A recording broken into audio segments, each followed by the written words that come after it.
할렐루야. 오늘 하루도 하나님의 크신 은혜가 성도님들과 성도님들의 가정에 충만히 임하길 소망합니다. 아멘. 사랑하는 성도 여러분, 옛날에 시골 부흥회에서 들은 이야기가 생각이 납니다. 한 집에 아주 오래되고 낡은 시계가 있었다고 합니다. 아주 가난한 시대였기 때문에 시계가 집에 하나밖에 없었고 거실에 있는 그 낡은 시계를 보고 온 가족이 생활을 했었지요. 그런데 어느 순간 이 큰 시계, 오래된 시계가 고장이 나서 멈추게 되었답니다. 시계 하나 멈추었을 뿐인데 집안 사람들이 늘 지각하게 되고 약속을 놓치는 일이 일쑤였답니다. 아무리 가난해도 이건 고쳐야 되겠다 싶어서 그 집의 주인이 이제 시계 장인을 찾아갔다고 합니다. 그러면서 이런 말을 했다고 해요. 사장님, 이 큰 시계가 이 고장이 나서 너무너무 불편한데 이거 고치려면 큰 부품을 갈아야 되겠지요. 돈도 많이 들겠지요? 라고 물었대요. 그래서 시계 장인이 가만히 들여다보다가 아무 말 하지 않고 나사 하나 그냥 한번 삑 하고 조여줬는데, 그러면서 이제 될 거예요 라고 하는 거예요. 거짓말처럼 멈췄던 시계가 틱틱틱틱 소리가 나면서 초침이 돌기 시작합니다. 이 아무것도 모르는 사람의 입장에서는 돈 많이 주고 큰 부품을 갈아야 된다라고 생각했지만, 시계 장인이 봤을 때는 이 나사 하나 조여주는 것만으로도 고칠 수 있었다는 얘기지요. 사랑하는 성도 여러분, 우리의 신앙도 그렇습니다. 지금의 신앙이 답답하십니까? 뭔가 영적으로 뜨겁지가 않습니까? 뭔가 막힌담이 느껴지십니까? 기도하는데도 뭔가 변화가 없는 것 같습니까? 뭔가 큰 일이 일어나야 되고 예수님이 나타나셔서 기적을 베풀어 주셔야만 나의 지금 문제가 해결될 거라고 생각이 드십니까? 근데 여러분, 때로는요 그렇지 않다라는 거예요. 뭔가 큰 일이 있고 거창한 무엇이 아니라 하나님께서, 우리의 인생의 주인이신 하나님께서 작지만 결정적인 것 하나를 다시 조여주시면 우리의 멈추었던 인생과 멈추었던 신앙이 다시 틱틱틱틱 살아나서 돌아갈 수 있다는 것이지요. 오늘 본문이 마치 이 이야기와 비슷해서 먼저 말씀을 전해보았습니다. 오늘 본문 에스라 9장 9절에서 15절은 바로 이 작지만 결정적으로 조여주어야 될 것이 무엇인가를 보여주고 있습니다. 포로에서 돌아온 이스라엘 백성이 예루살렘에서 다시 예배를 드리려고 했을 때 에스라가 가장 먼저 무엇을 했느냐? 회개의 기도를 했다는 겁니다. 우리의 인생과 우리의 영혼의 시계가 다시 한번 건강하게 돌아가려면 조여주어야 되는 영혼의 나사가 있는데, 그 나사가 뭐냐? 바로 회개라는 사실이죠. 에스라는 9절의 말씀을 통해서 먼저 이렇게 고백합니다. 하나님이 저희에게 귀한 은혜를 베풀어 주셔서 무너진 성전을 다시 세우시고 예배를 드리게 하셨습니다. 우리를 다시 소생하게 하셨습니다. 그러나 우리는 세상과 버타여 하나님의 은혜를 점점 놓쳐버리고 엉망이 되어가고 있습니다. 주님 용서하여 주옵소서라는 메시지였습니다. 오늘의 본문을 통해서 중요한 표현, 우리 세 가지에 먼저 주목해 보았으면 좋겠습니다. 첫 번째는 하나님이 지금까지 은혜를 베풀어 주셨다라는 고백입니다. 이스라엘 백성이 이 페르시아에서 포로로 돌아온 지 아직 얼마 되지 않았습니다. 나라가 완전히 회복된 것도 아닙니다.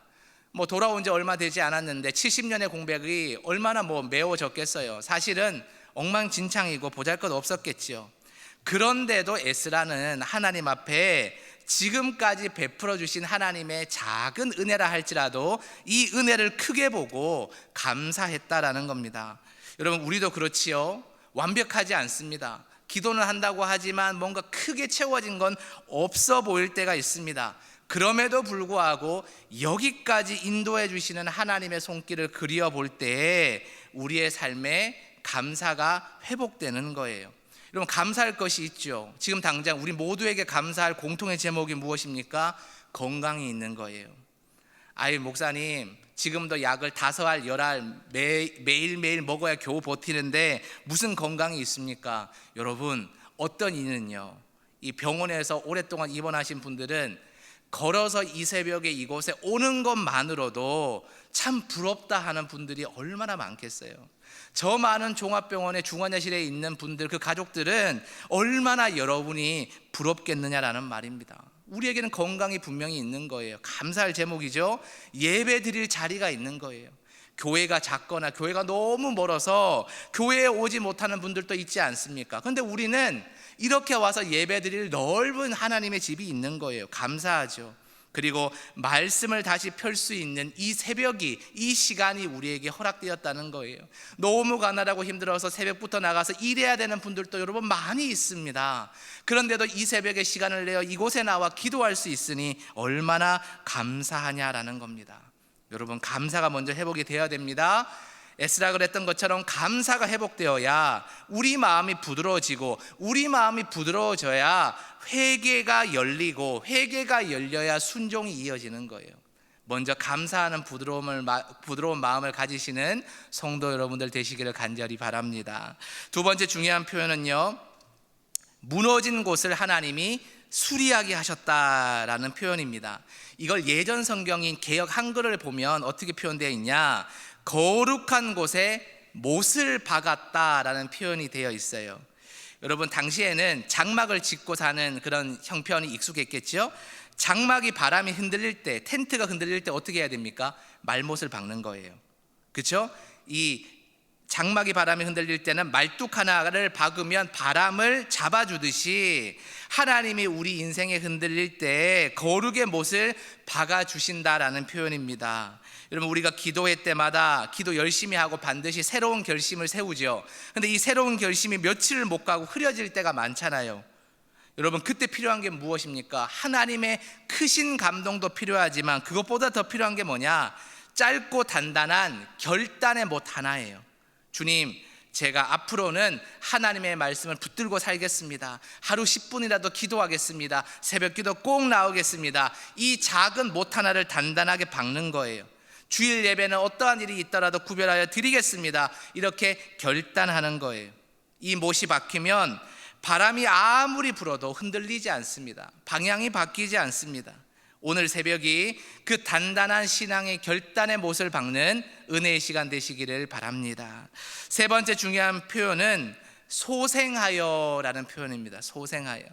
예전 계열 한글 성경을 보면요, 조금 소생하여라고 되어 있습니다. 좀 표현이 재밌지요. 소생하면 다 소생해야지 조금 소생, 조금씩 소생이라는 표현이 무슨 의미일까요? 여러분, 하나님은요, 능력이 크신 분이라 우리 삶의 문제와 상처와 어려움을 한 번에 해결하실 수 있어요. 한 번에 소생시킬 수 있다는 말입니다. 그러나 종종 하나님은요, 한 번에 바꿔주시지 않고 조금씩 바꿔주십니다. 조금씩 변화시켜 주시고 살려주신다라는 거예요. 마치 이런 예를 들어볼 수 있을 것 같아요. 병원에서 의사가 약을 주는데 이 약 한 번 먹으면 뚝 떨어질 겁니다. 실제로 다음번에 검진 갔더니 뚝 떨어졌어요. 이런 경우도 물론 있겠지요. 그러나 대부분의 경우는 어떻습니까? 의사가 약을 주면서 꾸준히 드세요. 밥 먹고 잊어버리지 말고 꼭 드셔야 합니다 랄 때가 있죠. 일주일이 지나고 2주일이 지나고 한 달이 지나서 정기검진 때 가면은 의사가 이런 얘기만 해주면 우리가 기쁩니다. 어떤 얘기일까요? 아유, 환자분 열심히 약을 드셨군요. 수치가 좋아졌네요. 완치는 아니더라도 수치가 조금씩 좋아지고 결과가 조금씩 낫다는 이야기를 들으면 그 조그만한 이야기 때문에 우리가 소망을 붙들게 되는 거지요. 성도님들, 신앙도 여러분 똑같습니다. 어제보다 오늘 조금 덜 화내게 되고 조금 덜 걱정하게 되고 조금 더 기도하게 되었다면 여러분, 그것은 작은 변화가 아니라 큰 변화입니다. 하나님은 그 조금을 보시고 길을 여십니다. 네가 작은 것에도 감사할 줄 알고 작은 것에도 소망을 붙들 줄 아는구나. 내가 큰 것을 너에게 줄 테니 온전히 변화가 일어날지어다 선포하시는 거예요. 그러니 여러분 마음속에 아직 멀었어, 더 필요해, 더 빨리 되어야 돼, 이런 마음을 거두어 가시기 바랍니다. 여러분, 더더더의 마음을 가지고 있으면 오늘 당장 우리에게 찾아오는 마음이 뭐냐? 낙심하는 마음이에요. 에게게 이것밖에 되지 않았구나. 낙심할 수밖에 없습니다. 오늘 하나님이 주신 조금의 변화를 여러분 붙드시고 이런 고백을 하시기 바랍니다. 하나님이 주신 이 조금의 은혜를 붙들고 계속 나아가겠습니다. 오늘 주신 이 은혜를 붙들고 살겠습니다 고백하시기 바랍니다. 그때 하나님이 오늘을 붙들고 내일을 살게 하시고 내일을 바라보고 우리의 앞날을 당당하게 담대하게 걸어가게 하실 줄 믿습니다. 아멘. 여러분, 여기에서 또 기억해야 될 것이 있습니다. 에스라는 은혜의 말을 말하지 않았다는 거예요. 아픈 고백을 10절에서 12절을 보면 합니다. 그 아픈 고백이 무엇입니까? 바로 회개입니다. 하나님이 이렇게 자신들을 70년의 바벨론 유수를 끝내고 이 고향 땅으로 돌려보내 주셔서 예배드리게 하시고 살려주셨는데 이 백성들이 그 감사함을 잊어버리고 지금 뭐 하고 있다는 거예요? 세상과 타협 보고 있다는 겁니다. 이스라엘 땅 주변의 국가들을 바라보면서 자신들보다 잘 살고 있는 그들을 바라보면서 우리도 그들처럼 세상과 타협하며 살아야 된다, 그래야 잘 살 수 있다, 70년 전에 그들의 조상들이 망했던 그 이유를 붙들고 지금 그렇게 닮아가려고 하고 있다라는 거예요. 삶 속에서 신앙만을 붙들지 않고 세상의 타협을 허용하고 있다는 것이지요. 주변 사람들의 이 풍습을 조금씩 받아들이고 거룩의 경계를 무너뜨리고 있다라는 거지요. 사랑하는 성도 여러분, 우리의 큰 믿음을 무너뜨리는 것은요, 큰 시험이 아니에요. 큰 죄가 아닙니다. 이번만은 괜찮겠지, 하나님 요거 정도는 괜찮지요, 세상 사람들 다 그렇게 살고 세상에 그리스도인이라는 자칭 그 사람들도 다 이렇게 사니 저도 그렇게 살아도 되겠지요 하는 작은 타협의 마음이 우리를 큰 죄로 무너뜨린다라는 겁니다. 기도의 자리를 오늘은 피곤하니까 한번 새벽 쉬어도 되겠지 하는 작은 타협, 이 정도 말은 해도 되겠지 하면 놓아버리는 작은 타협, 주일을 오늘은 사정이 있으니까 온라인으로 예배드리고 오늘은 한번 빠져도 되겠지, 1년에 52번이나 있는데 한번 빠진다고 무슨 그 티가 날까라는 그 작은 타협들이 모여서 그 작은 틈으로 세상에 찬바람이 들어오는 겁니다. 새찬바람이 들어오는 겁니다. 그리고 그 바람이 들어오면 우리의 영혼 전체가 서늘해지는 거예요. 그때 우리의 신앙이 주춤해지고 병약해지고 무너지게 된다라는 겁니다. 여러분, 이때 어떻게 해야 될까요? 에스라처럼 변명하지 않고 하나님 앞에 엎드려야 됩니다. 13절 14절의 말의 요약이 무엇입니까? 우리가 이만큼 은혜를 받았는 대로 우리가 또 그런 잘못을 범했습니다라는 얘기예요. 인정하는 거예요. 하나님 앞에 잘못했으면 변명하지 않고 인정하고 하나님 앞에 정직함으로 용서해달라고 고백할 때 회개의 문이 허락되는 것입니다. 여러분, 하나님이 찾으시는 것이 무엇입니까? 거창한 변명입니까? 어떤 유능한 변호사의 어떤 언변입니까? 아니라는 거예요.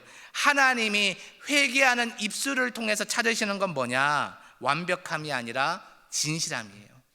솔직하게 인정하는 마음입니다.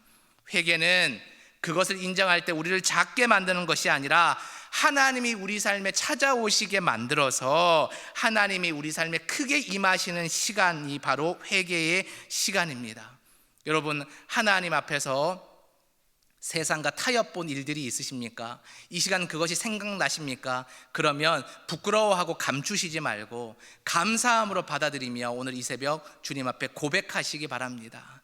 하나님, 제가 잠깐의 그 편하고자 하는 마음으로 세상과 신앙을 타협 보았습니다. 하나님, 변명하지 않겠습니다. 제가 잘못했습니다. 용서하여 주옵소서. 에스라를 용서하시고 이스라엘 백성을 구해 주셨던 것처럼 오늘 저와 저의 가정을 구하여 주시옵소서. 오직 하나님밖에 없사오니 하나님께서 저 모른다 하지 마시고 불쌍히 여겨주시고 붙들어 주셔서 저의 삶을 새롭게 하여 주시옵소서. 이렇게 고백하는 심령을 어떻게 하나님이 모른다 하시겠습니까? 사랑하는 성도 여러분, 말씀을 맺습니다. 오늘의 말씀을 기억하시고 이 복음을 꼭 붙드시기 바랍니다. 여러분, 복음이 무엇입니까? 주님 앞에 엎드리고 하나님을 찾는 마음이 복음입니다. 예수 그리스도를 붙드는 마음이 복음입니다. 십자가를 우리의 모든 죄를 대신해서 돌아가신 예수 그리스도를 기억하고 그분 앞에 부복하며 예수님을 붙드는 마음이 복음입니다. 여러분, 우리 삶에 모든 허물이 있을 수 있습니다. 부끄러워할 필요도 없습니다. 저도 그렇고 여러분도 그렇고 똑같은 죄인 아닙니까? 하나님 앞에 오늘 이 새벽 다 모든 것 내어놓고 하나님, 제 삶의 거룩한 못을 다시 박아 주시옵소서. 거룩한 장막을 세워 주시옵소서. 다시 한번 거룩의 경계를 세워 주옵소서. 온전히 주님만을 바라보며 살아가는 제가 되게 하시고 저를 바라보며 닮아가는 우리의 자녀들 되게 하여 주옵소서. 이렇게 기도하며 결단하며 나아가시는 사랑하는 영세교회 성도님들 모두 되시기를 주님의 이름으로 축원드립니다. 아멘. 이 시간 합심하여 기도하겠습니다. 기도하실 때 주님, 우리 삶의 거룩이 회복되게 하여 주시옵소서. 우리 삶의 거룩의 못을 다시 박아 거룩의 울타리를 다시 세우게 하여 주옵소서. 세상과 타협을 보지 않고 오직 정직한 회개와 순종으로 다시 일어서게 하여 주시옵소서. 이 시간 주여 한번 외쳐 부르고 통성으로 기도하며 나아갑니다. 주여. 하나님 아버지, 이 시간 오늘의 말씀을 통해 주신 은혜를 기억하게 하여 주시옵소서. 우리의 삶에 거룩의 못을 다시 받게 하여 주시고 거룩의 울타리를 세워지게 하여 주시옵소서. 하나님, 우리가 세상 가운데서 잘 되고자 하는 마음으로, 빨리 그 일을 이루고자 하는 마음으로 말씀이 아니라, 복음이 아니라 세상의 손을 잡았던 적이 있습니다. 주여, 이 시간 우리가 온전히 부복하며 우리의 죄를 주님 앞에 토설하오니 주님, 세상의 타협의 문을 닫게 하여 주시고 그 손을 끊어내게 하여 주시고 복음을 붙들게 하여 주옵소서. 정직하게 주님만 붙들게 하여 주시고 온전한 회개와 순종이 이 새벽 다시 일어나게 하여 주옵소서. 하나님, 이 시간 결단하며 고백합니다. 하나님만이 우리의 인생을 바꿔주실 수 있습니다. 하나님만이 우리를 생명으로 이끄실 수 있습니다. 하나님만이 우리를 살려주실 수 있고 우리 자녀의 앞길을 인도하실 수 있습니다. 하나님, 우리의 회개를 받아주시고 우리의 자녀와 우리의 가정과 저의 어리석은 삶을 새롭게 변화시켜 주시옵소서. 온전히 하나님 안에서 부흥을 경험하게 하시고 형통함의 길로 이끄시는 주님을 붙들고 오늘도 하나님 앞에서 찬양하며 찬송하며 나아갈 수 있는 우리 심령이 되게 하여 주시옵소서. 사랑의 하나님 아버지, 여기까지 인도하여 주신 하나님의 은혜를 기억합니다. 여기까지 우리의 삶을 회복시키신 하나님의 손길을 찬양합니다. 오늘 우리의 마음에 거룩의 못을 다시 받고 거룩의 경계를 세워지게 하여 주옵소서. 세상과 타협했던 문을 닫게 하여 주시고 이 시간 우리가 잘못한 것이 있다면 변명하지 않고 하나님 앞에서 우리의 죄를 솔직히 부복하며 고백하며 은혜 위에 순종으로 일어서게 하여 주시옵소서. 하루의 첫 시간을 이루 말할 수 없는 삶의 어려움으로 주님 앞에 고백하며 나아가는 성도들이 여기에 있습니다. 삶의 구석구석에서 주님을 붙드는 성도들이 많이 있습니다. 사랑하는 우리 용석의 성도님들, 그 울음이 섞인 부르짖음을 주님 모른다 하지 마시고 다 들어주셔서 하나님의 때에 가장 형통한 것으로, 가장 아름다운 것으로 갚아 주시옵소서. 그래서 우리 1000명의 영세교회가 기도할 때마다 모든 그 기도의 제목의 끝에 하나님께서 저의 기도를 들어주셨습니다. 하나님, 참으로 우리의 아버지 있습니다. 하나님, 제가 하나님의 이름을 영원히 찬양합니다는 그 찬송이 끊이지 않는 복으로 허락하여 주시옵소서. 이 모든 간구를 우리 주 예수 그리스도의 이름으로 간절히 기도드리옵나이다. 아멘.